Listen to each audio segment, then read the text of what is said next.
ایک دن جنگل میں سب جانور آرام کر رہے تھے کہ اچانک خرگوش زور زور سے ہنسنے لگا۔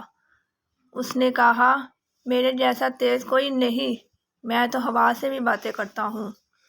سب جانور اسے حیرت سے دیکھنے لگے، لیکن کچھوا چپ چاپ بیٹھا رہا۔ خرگوش نے کچھوے کی طرف دیکھا اور کہا، کیا تم سن سکتے ہو؟ کچھوے، میں تم سے بھی تیز دوڑ ہوں۔ اگر تم ہمت رکھتے ہو تو میرے ساتھ دوڑ لگا لو۔ کچھوے نے آہستہ سے سر ہلایا اور کہا، ٹھیک ہے خرگوش بھائی، اگر تم کہتے ہو تو دوڑ لگا لیتے ہیں، لیکن یاد رکھو دوڑ صرف تیزی سے نہیں، صبر اور مسلسل کوشش سے جیتی جاتی ہے۔ یہ سن کر جنگل کے تمام جانور جمع ہو گئے۔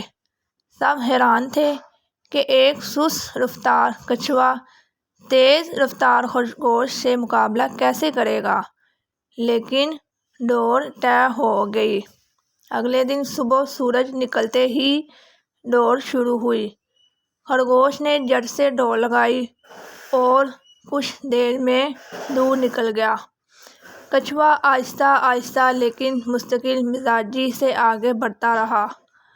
خرگوش نے پیچھے مڑ کر دیکھا، کچھوا کہیں دور نظر آ رہا تھا۔ وہ ہنسا اور کہا، اتنی سست رفتاری، میں تو اسے صدیوں میں بھی نہیں ہار سکتا۔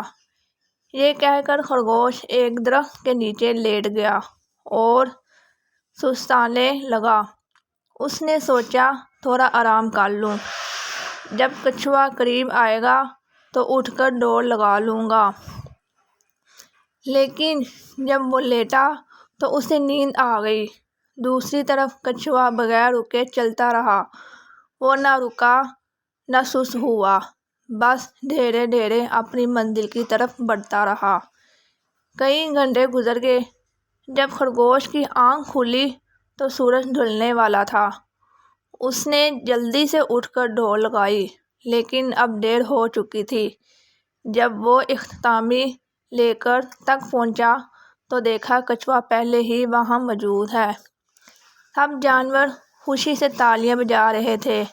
خرگوش شرمندہ ہو کر کچھوے کے پاس آیا اور کہا، مجھے غرور تھا اپنی تیزی پر، لیکن تم نے آج سکھا دیا کہ مستقل مزاجی اور صبر ہمیشہ جیتتے ہیں۔ کچھوے نے مسکرا کر کہا، دوڑ صرف جسم سے نہیں، دل سے جیتی جاتی ہے۔